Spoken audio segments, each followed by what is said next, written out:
নমস্কাৰ। আমি আহিলোঁ টিপং কলিয়ৰী কয়লা খনন কাৰ্য য'ত হৈছিলে, ইংৰাজসকলে আহি কৰিছিলে সেই ঠাইখিনিলৈ। এতিয়া গেটত এয়া ছিকিউৰিটি আছে। আমি ছিকিউৰিটিসকলক সুধি আমি গাড়ীখন নিব পাৰিনে, তেওঁলোকে ক'লে নিব পাৰিব। গাড়ীখনৰ সৈতে আমি তেওঁলোকৰ পাৰ্মিশ্যন লৈ গৈছোঁ আৰু তেওঁলোকৰ সৈতে কিনো কথা পাতিলোঁ শুনিছোঁ আহক।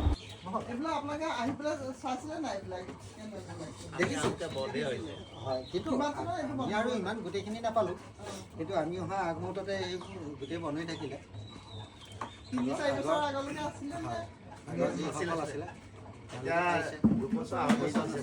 সেইজনে পাইছে, সেইজনটো বাৰু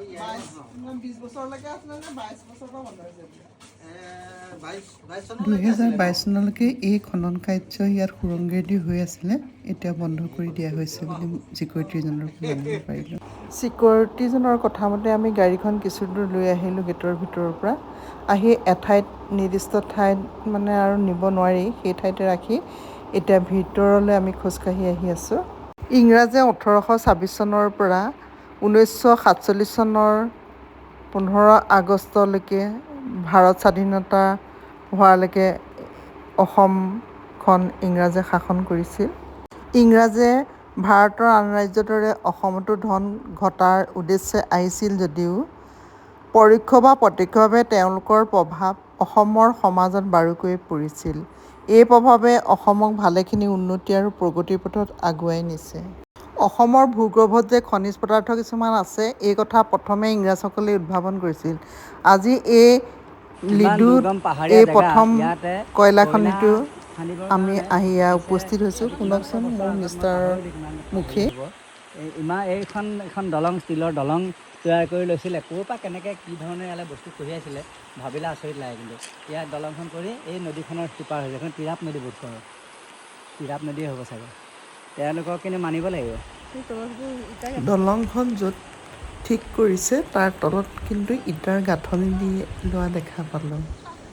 আৰু এনেকৈ চাই থাকোঁতে অলপ আগলৈ আগবাঢ়ি আহোঁতে দেখিছোঁ পাহাৰৰ পৰা এয়া কয়লা লৈ আহি আছে। মই সোধোতে তেওঁলোকে একো উত্তৰ নিদিলে আৰু আমাৰ ল'ৰা জিষ্ণুৱে যেতিয়া মাতিলে তেওঁলোক ওচৰ চাপি আহিলে আৰু ল'ৰাই ক'লে কি আহিছে, তেতিয়া তেওঁলোকে উত্তৰ দিছে। ঘৰত চাউল নাই, চাউল কিনিম, চব্জি কিনিম, সৰু সৰু ল'ৰা ছোৱালী আছে। ইয়াৰ পৰা কঢ়িয়াই ক'লৈকে লৈ যাব? এতিয়া টাউনশ্বিপ, টাউনশ্বিপলৈ যাবগৈ। বুকি যাম, এনেকৈ বুকি বুকি যাবগৈ। আপুনি বোকা নাই যে, হাতৰ দুখ পালে, সেইকাৰণে খালি খালি আহিছে। হয়, এতিয়া এইটো বুকি যাম, টাউনশ্বিপ 400 টকা বিক্ৰী কৰিম। তাৰ পাছত চাউল দাল বজাৰ কৰিম। কিলো 400? দুবস্তা 400। এবস্তাত মানে 200। আজি ৰাতিপুৱাৰ পৰা কৰিলা নে এইখিনি? ৰাতিপুৱাৰ পৰা আনিলা? নহয়, কালিৰ হয়, কালি জ্বলাই থৈছিলোঁ। জ্বলাই থৈছিলে মানে? কালি জ্বলোৱা কয়লাটো ৰাতিপুৱা গৈ বস্তাত ভৰাই লৈ আহিলোঁ। জ্বলোৱা মানে কি, এনে গোটাই থোৱা বুলি বুজাইছে নে কিনো? গোটাই থোৱা। গোটাই থোৱা। জ্বলোৱা বুলি ক'লে তাত কি জুই দিব লাগে নেকি? জুই জ্বলাব লাগিব। কেঁচাটো কেনেকৈ বুকি আনিম, ভাৰী নহ'ব। কি দি পেলাই জ্বলোৱা তাতে? কিবা তেল দি পেলাই জ্বলোৱা নেকি? নহয়, পলিথিন দি পাখৰি। এইবোৰ দি দিলে জ্বলি গ'লে এইটো শুকাই যায়। ক'লা ক'লা শিলগুজৰ পৰা সেইবিলাক জ্বলাই দিয়ে নেকি? ৰ'ব এক ছেকেণ্ড ৰ'ব, এখন ফটো মই মাৰি দিমগৈ।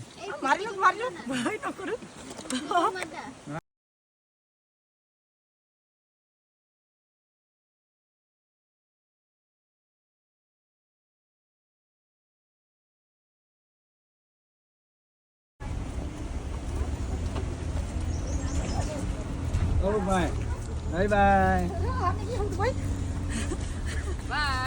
Bye bye bye bye bye bye bye bye